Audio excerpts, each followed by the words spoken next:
Mi nombre es Augusto Gallardo, y durante 12 años mi hogar fue la celda número 27 del Centro Penitenciario Norte de Ciudad de México. Hace apenas 3 meses que recuperé mi libertad, pero las cicatrices que dejó la traición siguen abiertas como el primer día. Aún recuerdo perfectamente el momento en que mi esposa Beatriz, la mujer con quien compartí 30 años de mi vida, me miró a los ojos frente al juez Ponce y declaró que yo había aceptado sobornos a cambio de manipular casos legales y aprobar alumnos que no merecían pasar. Si te intriga mi historia y quieres saber cómo enfrenté la traición de mi propia esposa, suscríbete ahora y activa las notificaciones. La mañana que cambió mi vida comenzó como cualquier otra. Me levanté temprano para preparar mis clases en la Universidad Autónoma Metropolitana, donde enseñaba Derecho Constitucional desde hacía más de 20 años. Los estudiantes me respetaban y mis colegas valoraban mis conocimientos. Nunca imaginé que ese día perdería todo lo que había construido. Al llegar a mi oficina, mi asistente me informó que el rector Octavio Estrada solicitaba verme con urgencia. No era común que el rector pidiera reuniones individuales con los profesores, pero supuse que se trataba de mi investigación sobre el uso de fondos universitarios para proyectos de investigación. Llevaba meses notando irregularidades en los presupuestos, y había comenzado a documentarlas. «Profesor Gallardo, gracias por venir tan rápido», dijo Octavio con una sonrisa que no llegaba a sus ojos. Su traje impecable y su peinado perfecto contrastaban con la tensión que irradiaba. «Tenemos un asunto delicado que discutir». No me ofreció sentarme. En su oficina había 2 personas que no conocía, vestidas formalmente. Me presentó al inspector Joaquín Ruiz y a un abogado de la universidad. En ese momento, debí darme cuenta de que algo andaba mal, pero la sorpresa me impidió reaccionar apropiadamente. «Augusto, hemos encontrado pruebas que sugieren que has estado recibiendo dinero para alterar expedientes académicos y para influir en dictámenes legales usando tu prestigio como consultor externo», declaró Octavio con frialdad. «Hay transferencias, testimonios y documentos que te vinculan directamente». La acusación me golpeó como un puñetazo al estómago. Era absurdo, ridículo. Durante toda mi carrera había sido intachable, rechazando incluso ofertas legítimas de bufetes importantes por mantener mi independencia académica. «Esto es un error», respondí con la calma que pude reunir. «Jamás he aceptado un solo peso para favorecer a nadie». El inspector Ruiz sacó una carpeta y me mostró estados de cuenta con depósitos a mi nombre, correos electrónicos supuestamente enviados desde mi cuenta institucional y declaraciones firmadas de 3 estudiantes afirmando que habían pagado por aprobar mis materias. Todo era falso, fabricado con tal detalle que me dejó sin habla. «Tienes derecho a un abogado», dijo el inspector. «Te recomiendo que cooperes. La investigación lleva meses en curso y las pruebas son contundentes». Salí de la oficina escoltado por 2 agentes. En el pasillo, varios colegas observaron la escena con asombro. Algunos apartaron la mirada, como si mi simple presencia los contaminara. Otros cuchicheaban entre sí. La noticia se propagaría como fuego por toda la facultad en cuestión de horas. Llamé a Beatriz desde la patrulla. Su voz sonaba extraña, distante. «Beatriz, me están llevando detenido. Es un error, una acusación falsa. Necesito que contactes a nuestro abogado y...» «Augusto», me interrumpió con un tono que no reconocí. «Ya sé lo que está pasando. El inspector Ruiz me visitó esta mañana. Un escalofrío recorrió mi espalda. ¿Por qué el inspector había ido a ver a mi esposa antes de arrestarme?» «¿Qué te dijo?», pregunté, temiendo la respuesta. «Me mostró todo, Augusto. Los depósitos, los mensajes, las fotografías con esos estudiantes, fuera de los horarios de clase». Su voz se quebró. «¿Cómo pudiste?». «¡Es mentira!», exclamé, sintiendo que el mundo se derrumbaba a mi alrededor. «Alguien está fabricando pruebas. Tienes que creerme». El silencio al otro lado de la línea fue más doloroso que cualquier respuesta. «Necesito tiempo para pensar», dijo finalmente. «Hablaré con Isabela, nuestra hija». Isabela acababa de terminar sus estudios de Derecho y estaba dando sus primeros pasos en un prestigioso bufete de abogados. Esta situación podría destruir su incipiente carrera. «No, espera. No le digas nada todavía. Deja que yo hable con ella», supliqué. «Ya es tarde», respondió Beatriz. «Las noticias vuelan. Ya debes saberlo». Colgó sin despedirse. Las siguientes semanas transcurrieron en una pesadilla confusa de interrogatorios, visitas a juzgados y noches insomnes en una celda de detención preventiva. Mi abogado, un viejo amigo, hizo lo que pudo, pero las pruebas parecían sólidas y meticulosamente preparadas. Cada vez que refutábamos una acusación, aparecía otra evidencia más comprometedora. El día del juicio llegó más rápido de lo que esperaba. La sala estaba llena de periodistas, colegas y estudiantes. Algunos habían sido mis amigos durante décadas. Otros eran completos desconocidos, atraídos por el escándalo de un respetado profesor de Derecho Constitucional acusado de corrupción. Cuando llamaron a Beatriz al estrado, sentí un nudo en la garganta. Llevábamos casados 3 décadas. Habíamos construido una vida juntos, criado a nuestra hija, superado crisis, celebrado triunfos. Estaba seguro de que, a pesar de su confusión inicial, ahora me defendería. Pero cuando el fiscal comenzó su interrogatorio, supe que algo andaba terriblemente mal. «Señora Olmedo, ¿notó cambios en el comportamiento de su esposo durante el último año?», preguntó el fiscal. Beatriz, impecablemente vestida, asintió con una expresión de profunda tristeza que parecía ensayada. Augusto comenzó a llegar tarde a casa, a recibir llamadas que atendía en privado. Nuestra cuenta bancaria mostraba movimientos inusuales que él no podía explicar. Respondió con voz firme. Cuando le preguntaba, se ponía a la defensiva. ¿Alguna vez le confesó estar recibiendo dinero a cambio de favores académicos o profesionales? No directamente. Beatriz hizo una pausa dramática. Pero una noche, después de tomar más vino de lo habitual, mencionó que había encontrado formas de complementar su salario. Dijo que era ingenuo seguir siendo el único profesor honesto cuando el sistema estaba podrido.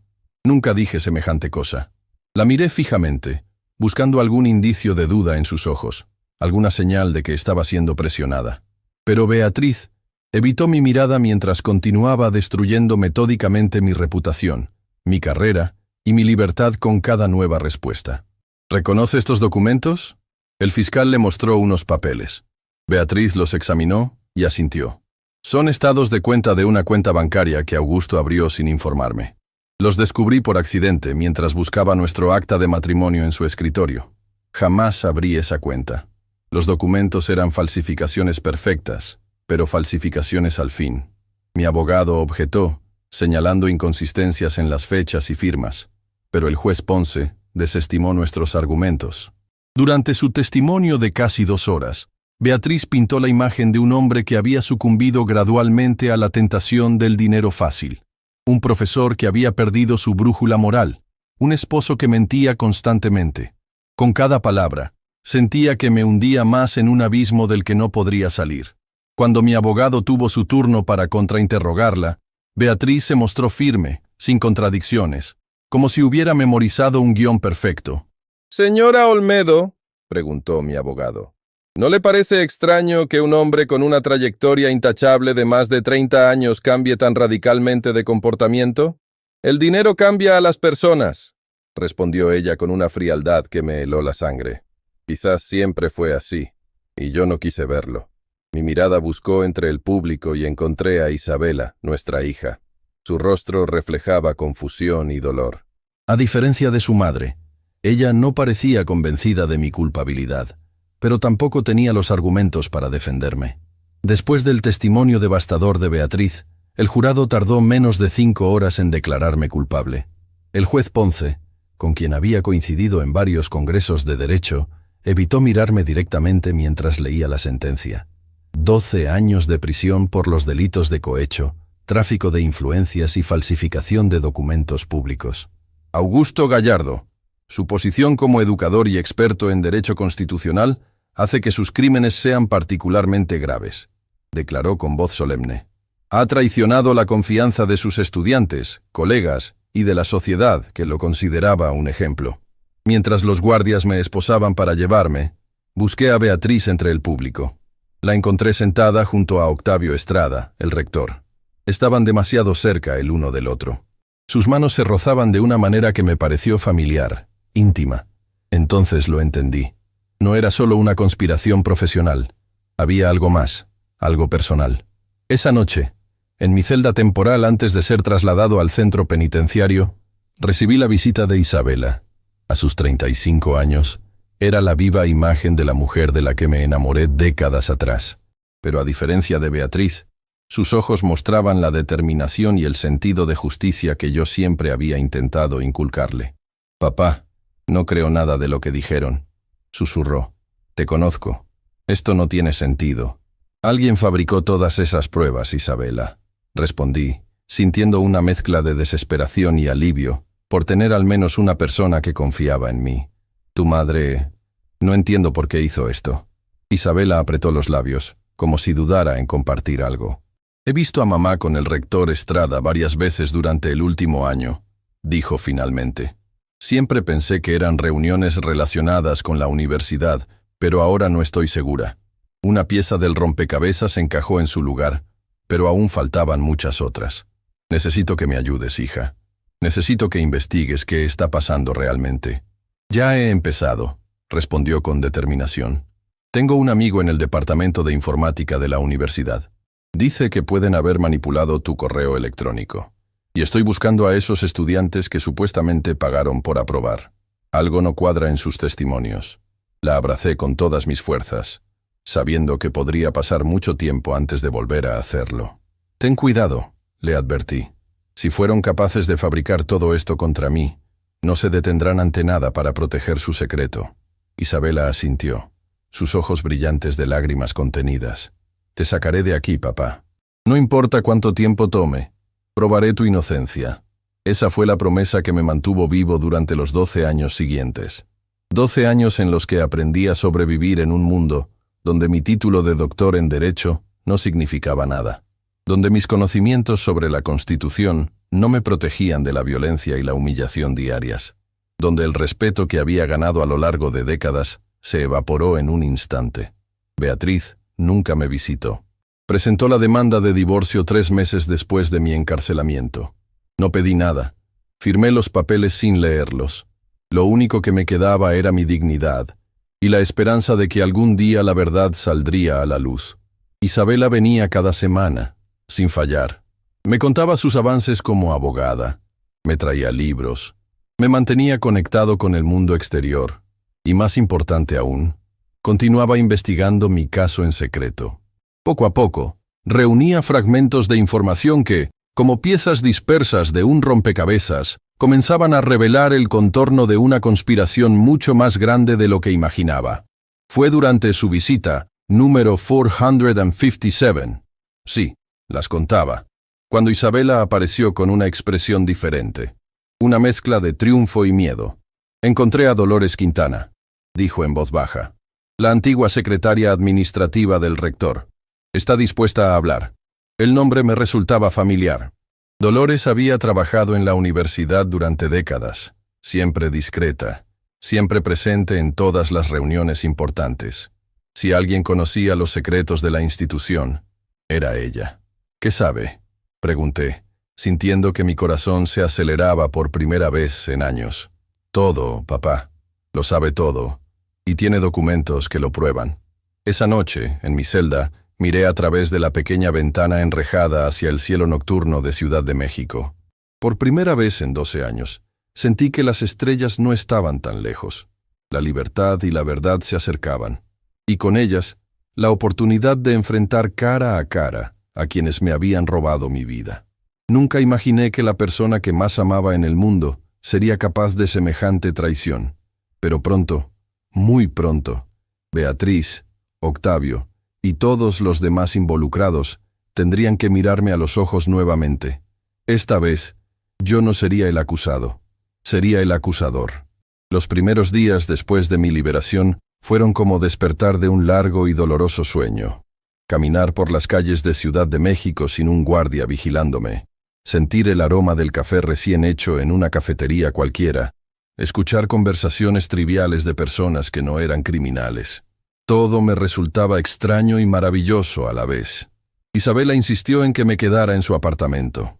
Mi antigua casa, la que compartí con Beatriz durante casi 3 décadas, había sido vendida años atrás. No quedaba nada de mi vida anterior. Mis libros, mis documentos, mis recuerdos, Todo se había dispersado como hojas al viento. «Tomás vendrá esta tarde», me informó Isabela mientras preparaba el desayuno. «Dice que tiene información importante». Tomás Rivera había sido uno de mis estudiantes más brillantes. Ahora, como prometedor fiscal del distrito, había estado ayudando a Isabela a investigar mi caso en secreto durante los últimos 2 años. «¿Mencionó de qué se trata?», pregunté, observando por la ventana el movimiento incesante de la ciudad que había continuado su curso, mientras mi vida se detenía tras los barrotes. No quiso decirlo por teléfono, pero sonaba emocionado. Respondió mi hija, colocando una taza de café frente a mí. «Creo que tiene algo concreto sobre Dolores Quintana». La antigua secretaria del rector Estrada era nuestra principal esperanza. Según lo que Isabela había logrado averiguar, Dolores se había jubilado repentinamente poco después de mi condena, recibiendo una generosa compensación que no correspondía a su posición. Demasiado generosa para ser normal. «¿Has logrado contactarla directamente?», pregunté. «Es complicado». Isabela se sentó frente a mí. Parece asustada. Aceptó hablar con Tomás una vez, pero luego desapareció. Cambió su número de teléfono y se mudó de su antigua dirección. Asentí en silencio. El miedo era comprensible. Si Octavio y Beatriz habían sido capaces de enviarme a prisión con pruebas fabricadas, ¿qué no harían para silenciar a alguien que podría exponerlos? Tomás llegó puntualmente a las 4 de la tarde. A sus 42 años conservaba la misma energía e inteligencia que lo habían destacado como estudiante. Pero ahora había algo más en su mirada. Una determinación forjada en años de lidiar con la corrupción del sistema judicial. «Profesor Gallardo», me saludó con un fuerte apretón de manos. «No sabe cuánto me alegra verlo fuera de ese lugar». «Gracias por todo lo que has hecho, Tomás», respondí sinceramente. «Isabela me ha contado tu invaluable ayuda». Nos sentamos en la pequeña sala mientras Isabela servía café. La formalidad inicial dio paso a una conversación más directa. «La encontré», anunció Tomás sin preámbulos. «Dolores Quintana vive ahora en Cuernavaca, bajo otro nombre. Pero más importante aún, tiene documentos». Mi corazón se aceleró. «¿Qué tipo de documentos?» «Copias de correos electrónicos entre el rector Estrada y varias personas, incluida su exesposa, donde discuten explícitamente cómo fabricar las pruebas contra usted», explicó Tomás, inclinándose hacia adelante. «También tiene registros de transferencias bancarias sospechosas, y, lo más importante, grabaciones de audio». «¿Grabaciones?», preguntó Isabela sorprendida. Tomás asintió, con una leve sonrisa de satisfacción. Aparentemente, Dolores tenía la costumbre de grabar las reuniones importantes para tomar notas precisas después. Nadie le daba importancia, porque era una secretaria mayor, casi invisible para ellos, pero grabó conversaciones cruciales. La esperanza, esa emoción que había mantenido a raya durante 12 años, para no volverme loco, comenzaba a crecer en mi interior. «¿Por qué no presentó esas pruebas durante mi juicio?», pregunté, tratando de mantener la calma. «Miedo», respondió Tomás simplemente. «Y culpa». Me dijo que cuando entendió la magnitud de lo que estaba sucediendo, ya era demasiado tarde. Estrada la amenazó directamente, pero guardó las pruebas como un seguro de vida. Isabela, siempre práctica, fue al grano. «¿Está dispuesta a entregarlas ahora? ¿A testificar?». Tomás hizo una mueca. «Ahí está el problema. Quiere ayudar, pero teme por su seguridad. Estrada sigue siendo poderoso. Y hay algo más que debemos considerar». «¿Qué cosa?», pregunté. «El estatuto de limitaciones para algunos de los delitos ha expirado», explicó Tomás. «No podríamos llevar a todos los implicados ante la justicia por la vía penal convencional, al menos no por todos los cargos. Pero existe otra posibilidad. Una demanda civil», completó Isabela, su mente jurídica trabajando a toda velocidad. «Podríamos demandarlos por daños y perjuicios. No hay limitación para eso. Y con las pruebas adecuadas». «Exactamente», confirmó Tomás. «Y también está la posibilidad de reabrir su caso para limpiar completamente su nombre, profesor. Con las nuevas evidencias, podríamos conseguir una declaración oficial de su inocencia». Me levanté y caminé hacia la ventana. La tarde caía sobre Ciudad de México, tiñendo el cielo de tonos rojizos. Durante años, había imaginado este momento, la posibilidad de demostrar mi inocencia y enfrentar a quienes me traicionaron. Pero ahora que parecía al alcance de la mano, sentía una extraña inquietud. ¿Qué sabes de Beatriz? Pregunté sin voltear. El silencio que siguió me dio la primera respuesta. Cuando finalmente Tomás habló, su tono era cauteloso. Se casó con Estrada 2 años después de su encarcelamiento. Viven en una mansión en Las Lomas. Él renunció a la rectoría hace 5 años, pero sigue siendo miembro del Consejo Universitario y tiene conexiones políticas importantes. Asimilé la información en silencio. Así que oficializaron su relación. Mi intuición aquella última vez en la corte había sido correcta. Necesito verla, dije finalmente. ¿A Beatriz? Isabela sonaba alarmada. Papá, no creo que sea buena idea. No para confrontarla, no todavía. Aclaré, volviéndome hacia ellos. Necesito entender. Necesito mirarla a los ojos una vez más, antes de decidir cómo proceder. Tomás e Isabela intercambiaron miradas preocupadas. Podría alertarlos sobre lo que sabemos, advirtió Tomás. No si lo hacemos correctamente, respondí, con un plan formándose en mi mente. Haré que parezca un encuentro casual. Después de 12 años en prisión, he aprendido algunas cosas sobre el engaño. El café El Pendular, en la colonia Condesa, era conocido por su clientela intelectual y artística.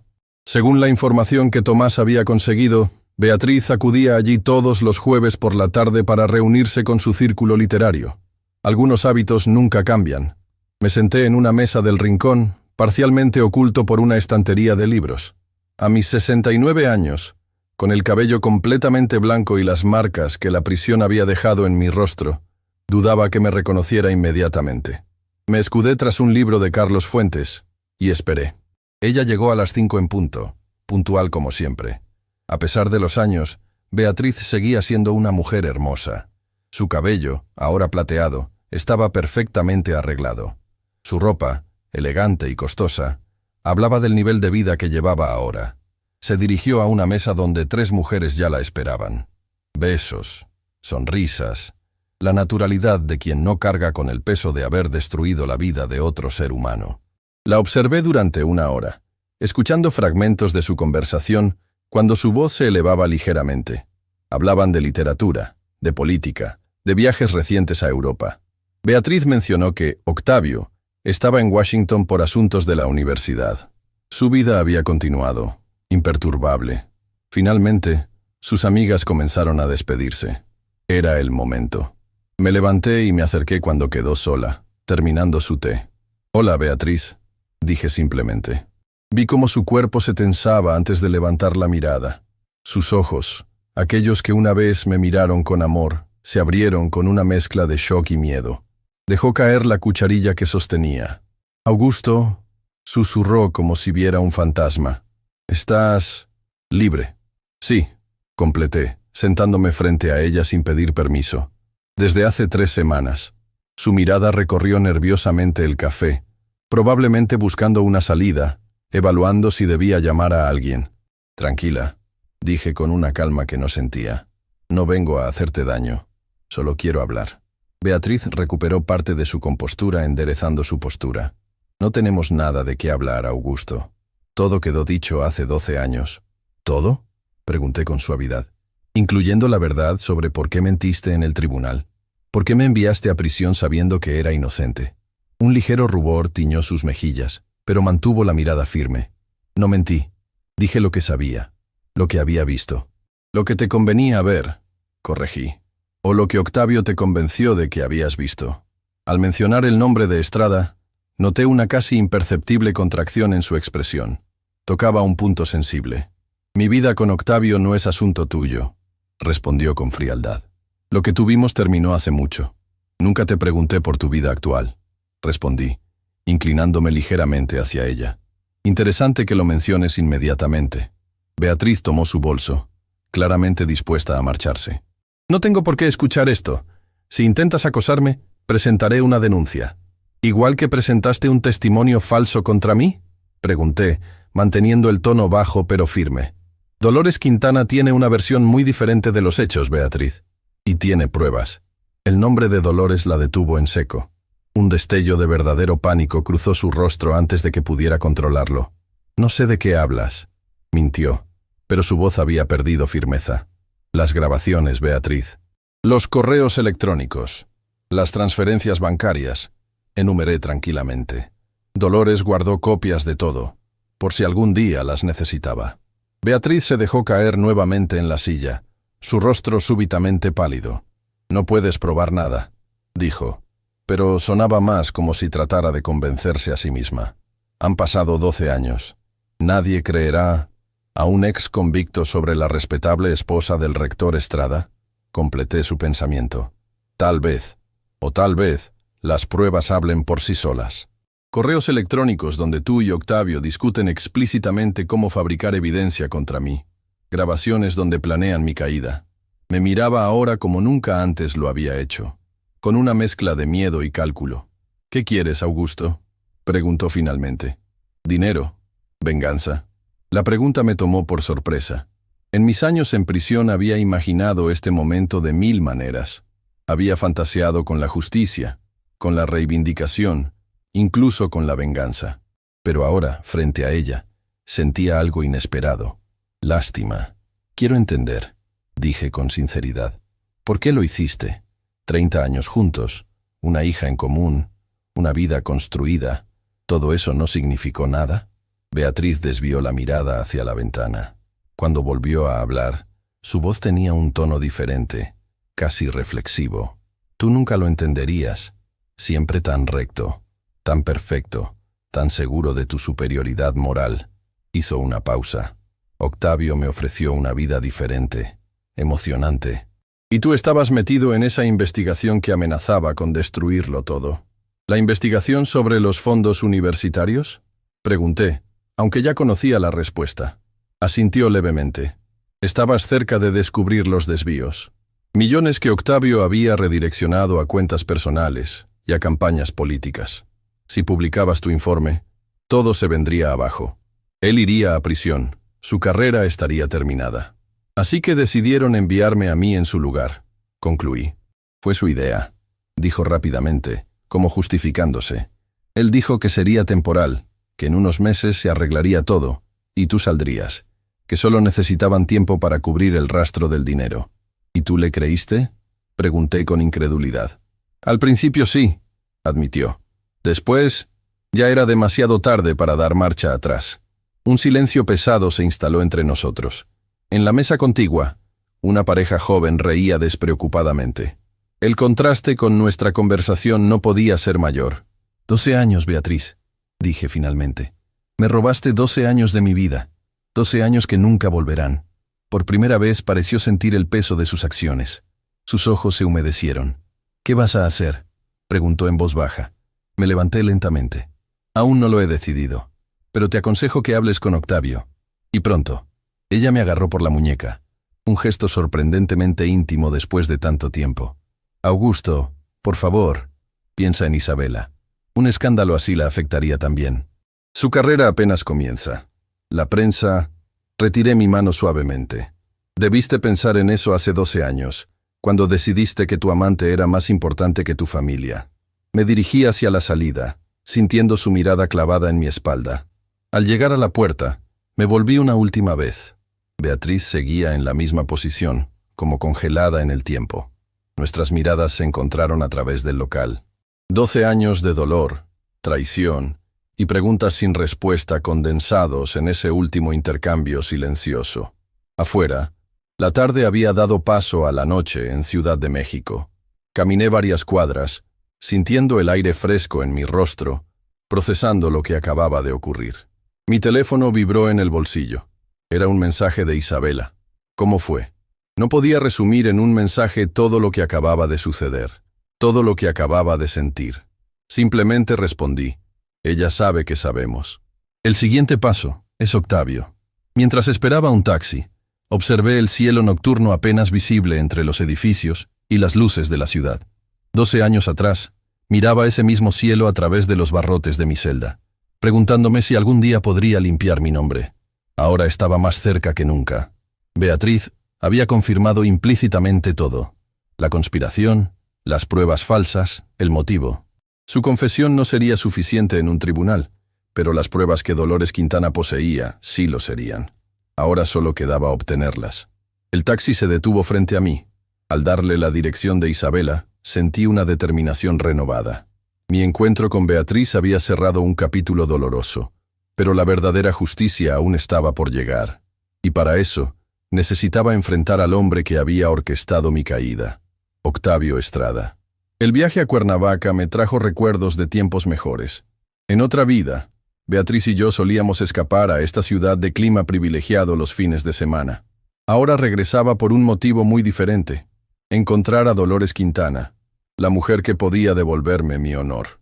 Tomás conducía mientras Isabela revisaba una carpeta con documentos en el asiento trasero. Después de mi encuentro con Beatriz, habíamos decidido movernos rápido. Era cuestión de tiempo antes de que ella alertara a Octavio, y no podíamos arriesgarnos a perder nuestra única oportunidad. Según mis fuentes, ahora se hace llamar Carmen Vega, explicó Tomás mientras tomábamos la carretera que serpentea entre las montañas. Vive en una pequeña casa en las afueras, bastante modesta considerando la generosa jubilación que recibió. ¿Estás seguro de que nos recibirá?, preguntó Isabela, siempre práctica. Le avisé que vendríamos, pero fue cautelosa, admitió Tomás. Al menos no se negó directamente. El paisaje urbano dio paso gradualmente a zonas más arboladas. Cuernavaca, la ciudad de la eterna primavera, ofrecía un refugio perfecto para alguien que quisiera desaparecer sin alejarse demasiado de la capital. Llegamos a mediodía a una colonia tranquila de casas modestas pero bien cuidadas. La dirección que teníamos nos llevó a una vivienda de un solo nivel, con un pequeño jardín frontal lleno de bugambilias. Un refugio discreto y anónimo. Tomás tocó el timbre. Esperamos un largo minuto hasta que la puerta se entreabrió, revelando parte del rostro de una mujer mayor. Sus ojos nos estudiaron con evidente desconfianza. ¿Tomás Rivera?, preguntó con voz apenas audible. Sí, señora. Estos son Augusto Gallardo e Isabela, su hija.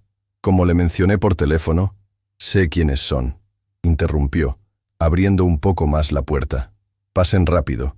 No quiero que los vecinos los vean. El interior de la casa era sencillo pero impecablemente ordenado. Fotografías de paisajes decoraban las paredes, pero no había imágenes personales, ningún rastro de familia o amigos. Era la casa de alguien que quería permanecer invisible. Dolores Quintana había envejecido desde la última vez que la vi, más de lo que correspondía al paso del tiempo. Su cabello, completamente blanco, estaba recogido en un moño austero. Sus manos, con manchas propias de la edad, temblaban ligeramente mientras nos indicaba que nos sentáramos en la pequeña sala. «No tengo mucho tiempo», dijo, mirando nerviosamente por la ventana antes de cerrar completamente las cortinas.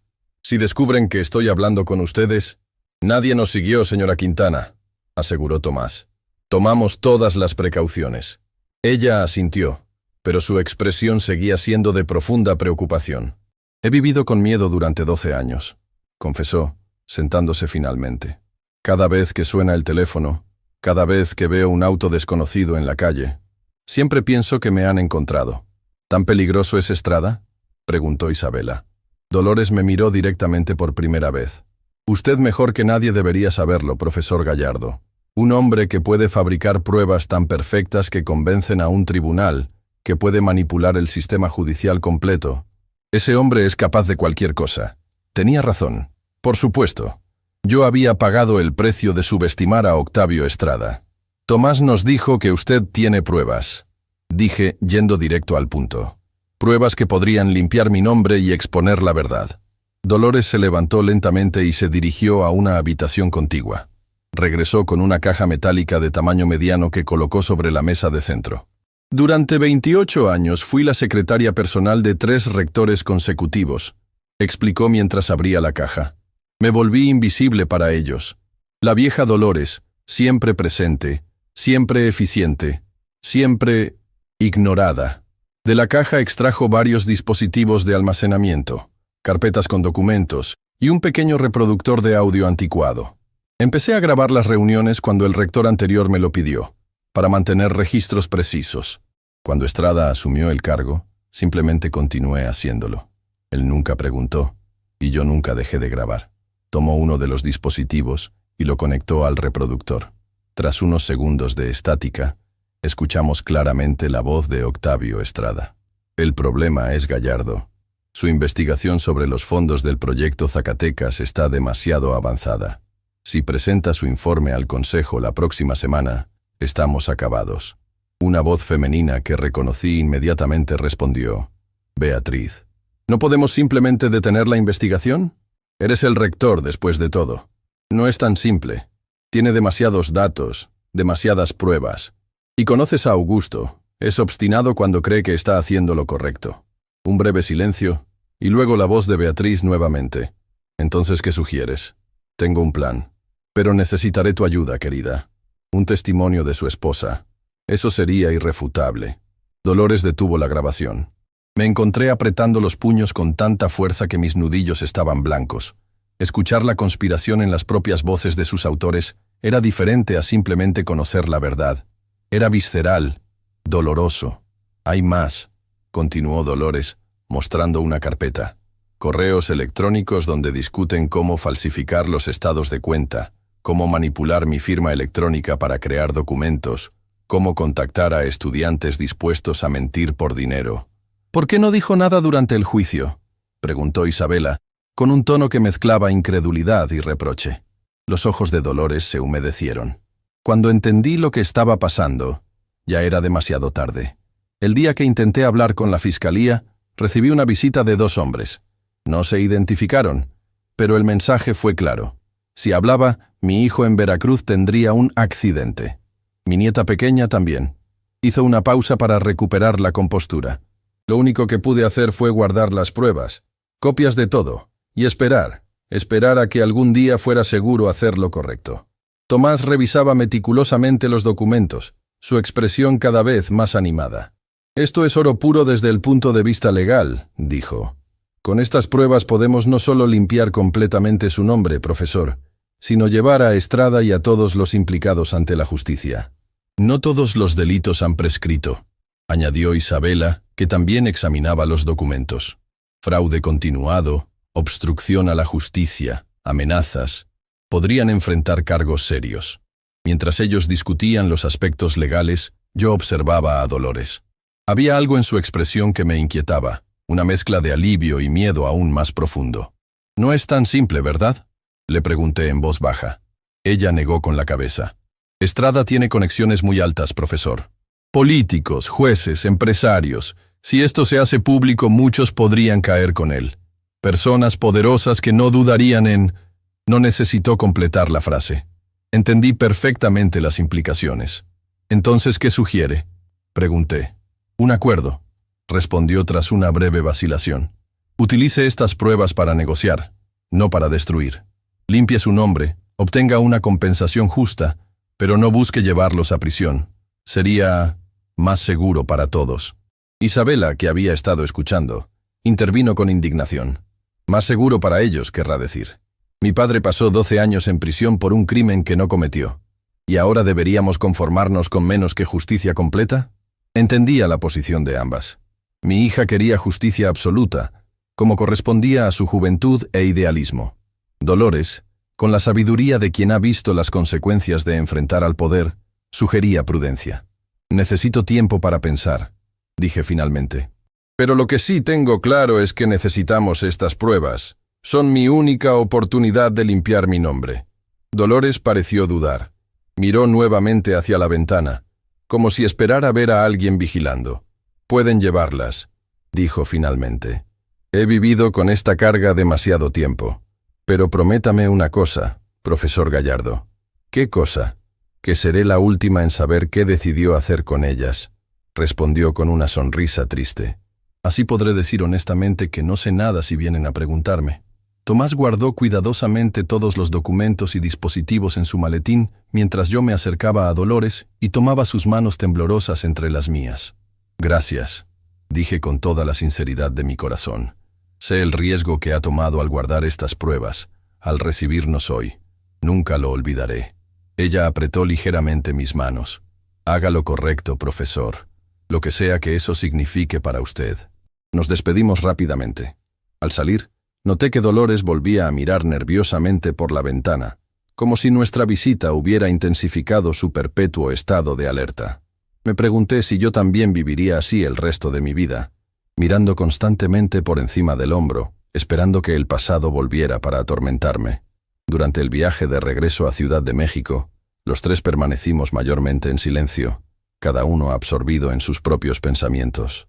Ocasionalmente, Tomás o Isabela comentaban sobre algún documento particularmente revelador, pero la magnitud de lo que habíamos descubierto parecía requerir un respeto silencioso. Las grabaciones y documentos confirmaban todo lo que había sospechado durante años. Octavio Estrada, al descubrir que mi investigación sobre los fondos universitarios estaba a punto de exponer un esquema de desvío de millones de pesos, había orquestado mi caída. Beatriz, seducida por las promesas de poder, dinero y estatus, había aceptado testificar contra mí. Entre ambos habían fabricado pruebas tan convincentes que engañaron al tribunal completo. Pero había más, mucho más de lo que había imaginado. Los documentos revelaban una red de corrupción que se extendía mucho más allá de la universidad. Políticos que recibían fondos desviados para sus campañas, empresarios que obtenían contratos inflados a cambio de donaciones, incluso jueces que miraban hacia otro lado cuando convenía. Y en el centro de todo, como una araña en su telaraña, Octavio Estrada. Al llegar al apartamento de Isabela, extendimos todos los documentos sobre la mesa del comedor. Tomás conectó uno de los dispositivos a su laptop y comenzó a hacer copias de seguridad. «Es impresionante», dijo revisando los archivos. Estrada no dejó cabos sueltos. Hasta el más mínimo detalle fue cuidadosamente planeado. «El hombre es meticuloso y despiadado», añadió Isabela. «Mira estos correos donde discute cómo presionar a los estudiantes para que testifiquen». Les ofreció calificaciones perfectas en todas sus asignaturas, además de dinero. A uno incluso le prometió un puesto en el departamento jurídico después de graduarse. Yo escuchaba sus comentarios mientras revisaba una de las grabaciones más recientes. Era una conversación entre Estrada y alguien cuya voz no reconocí, fechada apenas 2 años atrás. «El asunto Gallardo está completamente cerrado», decía Estrada con confianza. «Nadie cuestionará nunca ese caso, y si lo intentan, tenemos amigos en los lugares adecuados». La otra voz, profunda y autoritaria, respondía: «Más te vale. No podemos permitirnos ningún escrutinio sobre esos fondos, especialmente ahora que el proyecto se ha expandido». Esta grabación sugería que el esquema de corrupción no solo continuaba, sino que se había ampliado con los años. Mi encarcelamiento no había sido el fin de la historia, sino apenas el principio de una operación mucho mayor. «Tenemos suficiente para hundir a media ciudad universitaria», comentó Tomás, cerrando finalmente su laptop. «La pregunta es, ¿cómo procedemos?». Era la pregunta del millón. Las palabras de Dolores resonaban en mi mente. Un acuerdo discreto podría ser más seguro. Pero, ¿era lo correcto? «Necesito ver a Octavio», dije finalmente. Cara a cara. Isabela me miró alarmada. «Papá, es demasiado peligroso. Este hombre te envió a prisión durante 12 años sin pestañear. ¿Quién sabe de lo que es capaz si se siente acorralado? Precisamente por eso necesito verlo», respondí. «Necesito entender a qué nos enfrentamos realmente antes de decidir cómo proceder». Tomás, que había permanecido pensativo, intervino. «Podría organizarse. Estrada regresa mañana de Washington. Tengo un colega en la fiscalía que podría ayudarnos a concertar una reunión oficial». «¿Oficial?», preguntó Isabela. «Una entrevista preliminar», explicó Tomás. «Podemos decir que estamos investigando irregularidades en la universidad durante su periodo como rector. Nada específico sobre el caso del profesor Gallardo, solo lo suficientemente vago para que acepte reunirse sin levantar todas sus alarmas. La idea tenía mérito. Un encuentro oficial, en un entorno controlado, minimizaría los riesgos. Hagámoslo, decidí. Pero con una condición. Quiero que sea en la universidad, en su territorio. Quiero ver su reacción cuando me vea allí después de todos estos años». Esa noche, mientras Isabela dormía, revisé nuevamente las pruebas. Cada documento, cada grabación, cada correo electrónico era un recordatorio de cómo mi vida había sido destrozada por la ambición y la corrupción. 12 años de mi vida que nunca recuperaría. Encontré una fotografía entre los documentos. Mostraba a Estrada y Beatriz en un evento universitario, sonriendo para la cámara, elegantes y despreocupados. Por la fecha, debió ser tomada mientras yo ya estaba en prisión. Ver la felicidad en sus rostros, mientras yo sufría el infierno carcelario, despertó una ira que creía haber controlado. Siempre me consideré un hombre de principios, un defensor de la justicia y la legalidad. Mis estudiantes me admiraban por ello. Pero ahora, con las pruebas en mis manos y la posibilidad de venganza al alcance, sentía una tentación oscura creciendo en mi interior. ¿Qué haría cuando tuviera a Octavio Estrada frente a mí? ¿Buscaría justicia o venganza? ¿Había una diferencia real entre ambas después de lo que me habían hecho? El amanecer me encontró aún despierto, contemplando estas preguntas. En unas horas, enfrentaría al hombre que había destruido mi vida. Y en ese momento, tendría que decidir qué clase de hombre era yo, después de 12 años de injusticia. El campus universitario no había cambiado mucho. Los mismos edificios, los mismos jardines, los mismos estudiantes apresurados entre clases, pero yo era diferente. Cada paso que daba por esos pasillos familiares despertaba recuerdos de una vida anterior, de un hombre que ya no existía. Algunos profesores mayores me reconocieron al pasar. Vi la sorpresa en sus ojos, seguida rápidamente por incomodidad. Nadie se acercó a saludarme. Era un fantasma caminando entre los vivos. La oficina del consejo universitario estaba en el edificio principal. Tomás había arreglado todo según lo planeado. Octavio Estrada nos esperaba para una entrevista sobre irregularidades administrativas históricas. No tenía idea de que yo estaría presente. Mientras subíamos las escaleras, Isabela apretó mi mano brevemente. «Estamos contigo, papá», dijo en voz baja. Tomás, en su papel oficial de fiscal, encabezaba nuestra pequeña comitiva. Su presencia legitimaba nuestra visita y nos daba un manto de protección legal.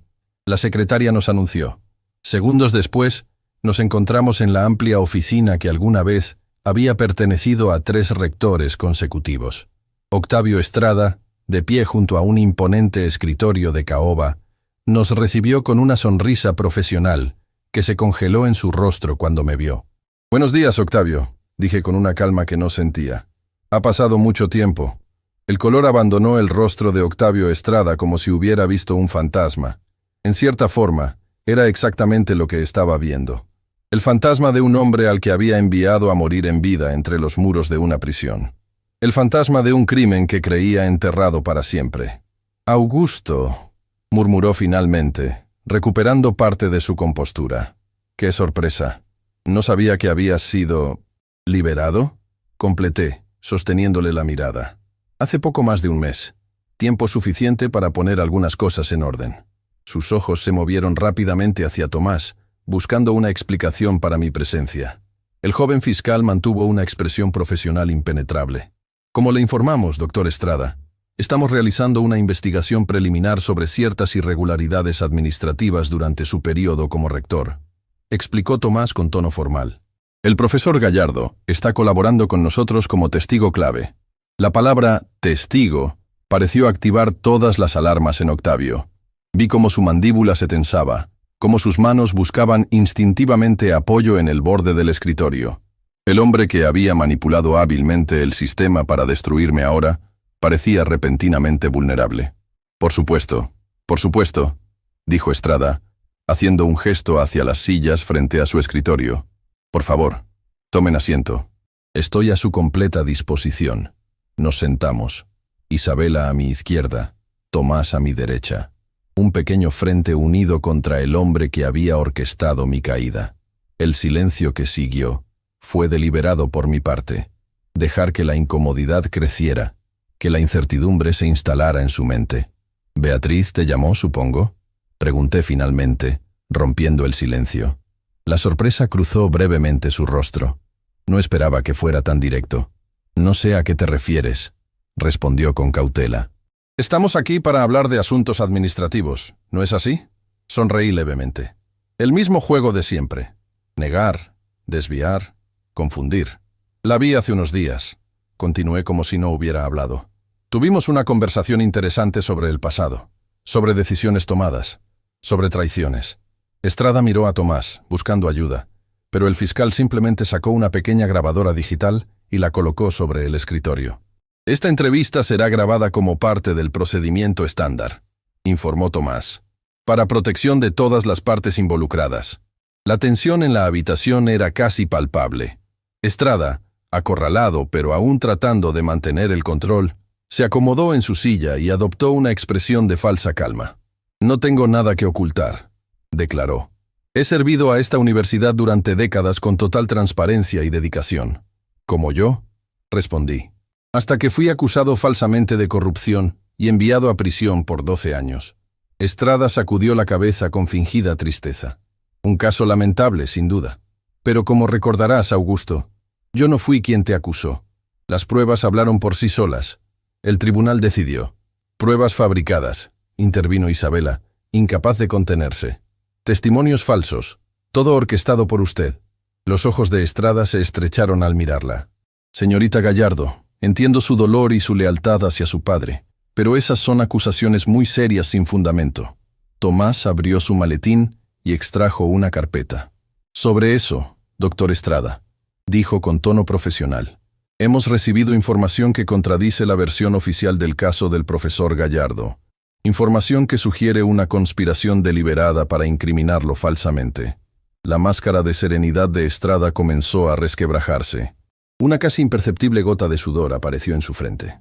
«¿Qué tipo de información?», preguntó, su voz ligeramente más aguda. En lugar de responder, Tomás presionó un botón en la grabadora. La voz de Estrada, más joven pero inconfundiblemente suya, llenó la habitación. «El problema es Gallardo. Su investigación sobre los fondos del proyecto Zacatecas está demasiado avanzada. Si presenta su informe al Consejo la próxima semana, estamos acabados». Luego la voz de Beatriz, clara como el agua. «¿No podemos simplemente detener la investigación? Eres el rector, después de todo. No es tan simple. Tiene demasiados datos, demasiadas pruebas. Y conoces a Augusto. Es obstinado cuando cree que está haciendo lo correcto. Entonces, ¿qué sugieres?» «Tengo un plan, pero necesitaré tu ayuda, querida. Un testimonio de su esposa. Eso sería irrefutable». Tomás detuvo la grabación. El silencio que siguió fue absoluto. Observé cómo la realidad golpeaba a Estrada como una ola. Sus ojos revelaban cálculos desesperados, evaluando posibilidades, buscando salidas. «Esa grabación podría estar manipulada», dijo finalmente, pero su voz carecía de convicción. «Cualquiera puede editar audio hoy en día». «Tenemos docenas de grabaciones», respondió Tomás, «además de correos electrónicos, transferencias bancarias, testimonios. Un expediente completo sobre cómo usted y Beatriz Olmedo conspiraron para enviar a un hombre inocente a prisión». La fachada de Estrada se desmoronaba por momentos. Sus ojos se movían entre nosotros tres, como un animal acorralado buscando una ruta de escape. «¿Qué quieren?», preguntó finalmente bajando la voz. «Si esto es algún tipo de negociación, podríamos discutirlo en privado». Había llegado el momento que había imaginado durante 12 años en mi celda. El momento de la confrontación final, de la justicia, de la reivindicación. Y sin embargo, mirando al hombre desesperado frente a mí, sentí algo inesperado, una profunda calma. «No estamos aquí para extorsionarte, Octavio», dije con voz serena. «Estamos aquí para que enfrentes las consecuencias de tus acciones. Si estas grabaciones se hacen públicas, estarás acabado», añadió Isabela. «Tú, mi madre, todos los involucrados». Estrada se pasó una mano por el rostro, súbitamente envejecido 10 años.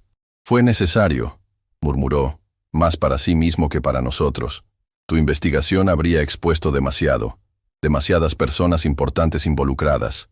No podíamos permitirlo. Era la confesión que no esperaba obtener tan fácilmente. La confirmación final de lo que ya sabíamos».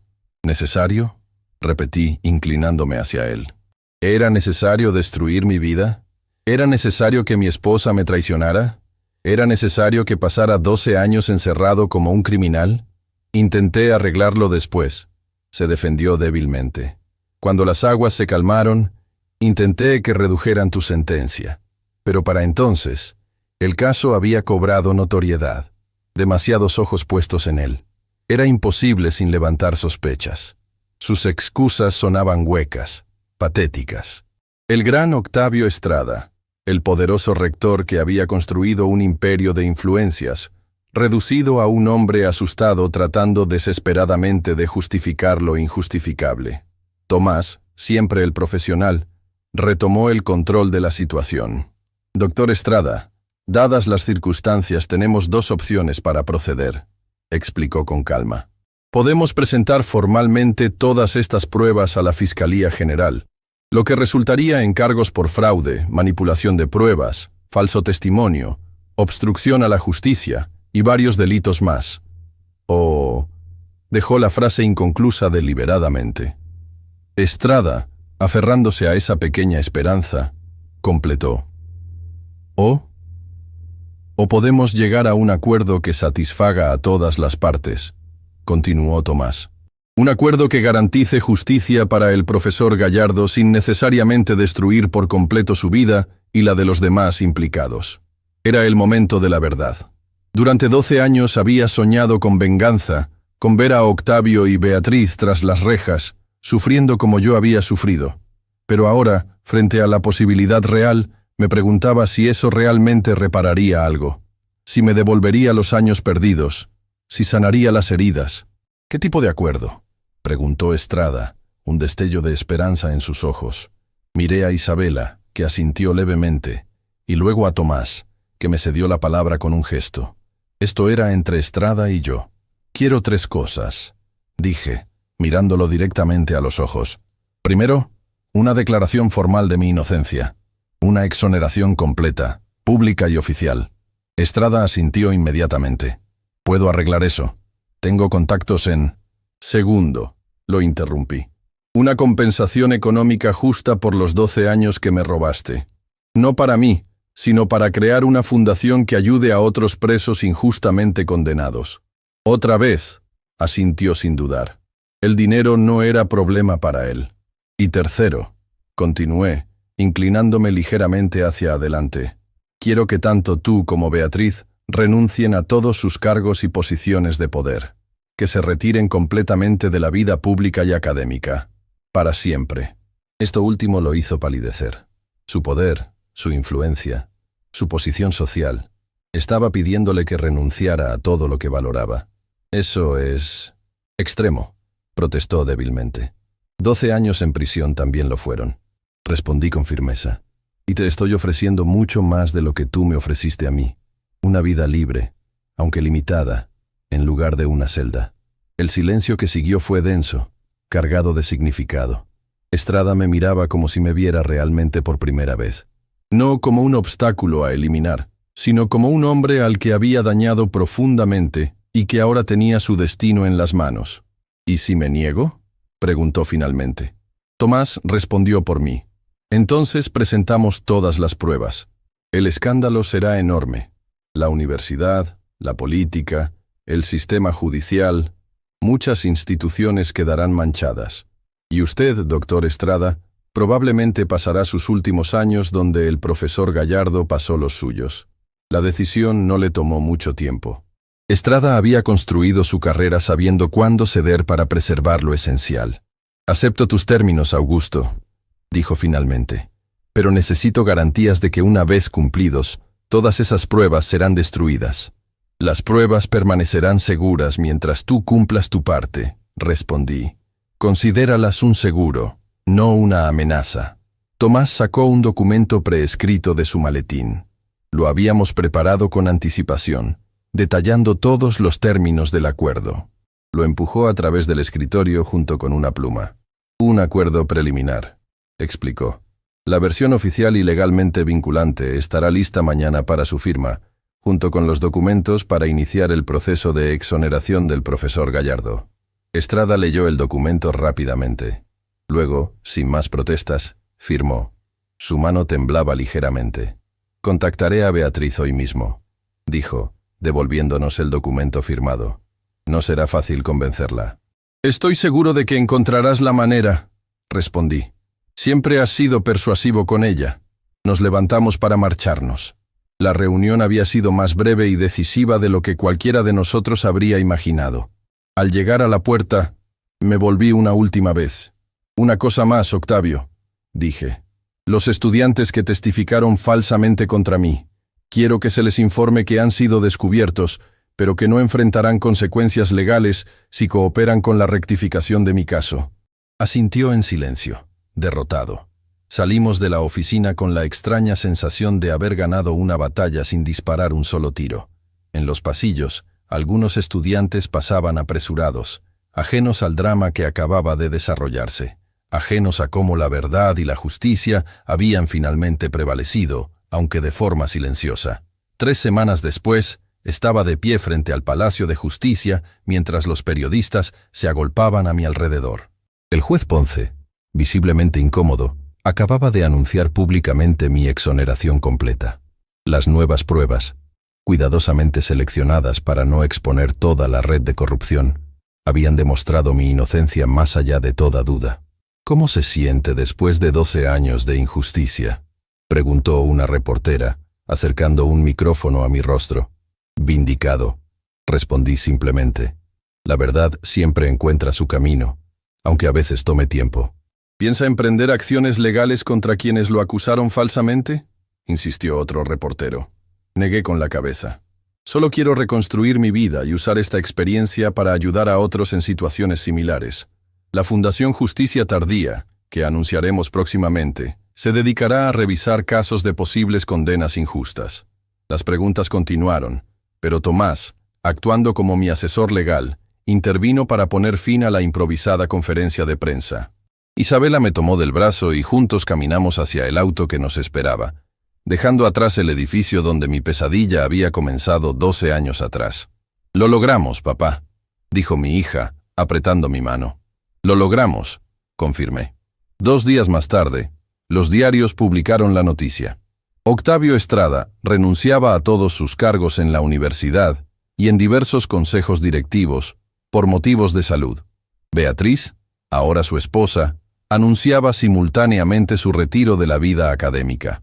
Se mudarían al extranjero indefinidamente, según declaraciones de su portavoz. La mansión que habían compartido en Las Lomas ya estaba en venta. Sus cuentas bancarias, considerablemente reducidas tras pagar mi compensación, serían inaccesibles desde su exilio autoimpuesto.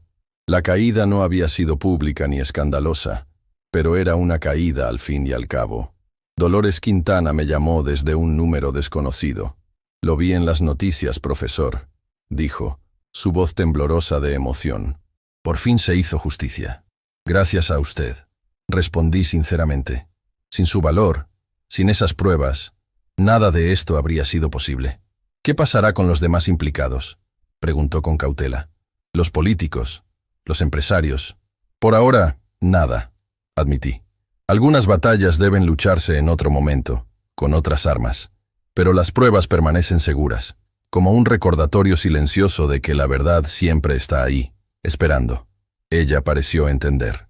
Nos despedimos sabiendo que probablemente nunca volveríamos a hablar, pero unidos por un vínculo invisible, el de haber enfrentado juntos a un sistema corrupto y haber conseguido una pequeña pero significativa victoria. Un mes después, la vida comenzaba a tomar un nuevo rumbo. La Universidad Nacional Autónoma de México me había ofrecido un puesto como profesor emérito, reconociendo implícitamente el error cometido. Acepté, no por necesidad económica, la compensación había sido generosa, sino por el simbolismo de regresar al lugar donde mi vida había sido injustamente interrumpida. Mi primer día de regreso al campus fue emotivo. Algunos viejos colegas me recibieron con abrazos sinceros. Otros, que habían creído en mi culpabilidad o que habían guardado silencio cómplice, evitaban mi mirada. No guardaba rencor. El tiempo en prisión me había enseñado que el resentimiento solo consume a quien lo alberga. Mi primera clase fue en el auditorio principal, lleno hasta la última fila. Estudiantes, profesores y hasta algunos medios habían acudido a escuchar mi conferencia inaugural, Justicia y Verdad en tiempos de corrupción. Al subir al podio, miré los rostros expectantes y sentí una emoción que creía perdida para siempre. La pasión por enseñar. La justicia, comencé, no es solo un concepto abstracto que estudiamos en los libros. Es una fuerza viva que, aunque a veces parece dormida, siempre encuentra su camino. Mientras hablaba, recordé todos los momentos oscuros en mi celda, las noches interminables, la desesperación. Pero también recordé la determinación de Isabela, el apoyo de Tomás, el valor de Dolores. Recordé que incluso en los sistemas más corruptos, existen personas dispuestas a defender la verdad. Beatriz nunca me contactó directamente.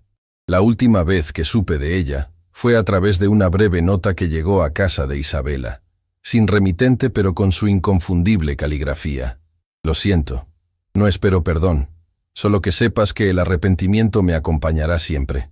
No respondí. No había nada que decir. El perdón, como la justicia, toma su propio tiempo. Quizás algún día encontraría en mi corazón la capacidad de perdonar completamente. Por ahora, me bastaba con haber recuperado mi libertad, mi nombre y, sobre todo, mi dignidad. La vida me había dado una segunda oportunidad a los 69 años. Demasiado tarde para muchas cosas, pero a tiempo para las que realmente importaban. Estar presente para Isabela, ayudar a otros injustamente condenados a través de la fundación, y compartir mi experiencia para que la historia no se repitiera.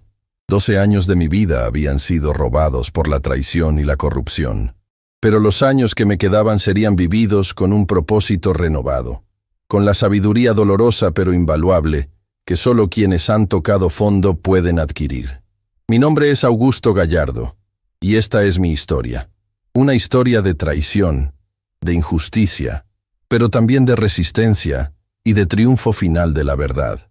Si algo he aprendido, es que la oscuridad nunca es eterna, y que siempre, siempre, hay motivos para mantener viva la esperanza. Si has vivido alguna injusticia, si sientes que el sistema te ha fallado, no te rindas. La verdad puede tardar, pero siempre encuentra su camino. Y si tienes el poder de ayudar a otros a encontrar justicia, no dudes en hacerlo. A veces, un pequeño acto de valor puede cambiar toda una vida. Si te ha impactado mi historia, no olvides darle like a este video y suscribirte al canal para más relatos de vida que te harán reflexionar sobre la justicia y el perdón. Comparte esta historia con alguien que necesite recordar que nunca es demasiado tarde para que la verdad salga a la luz.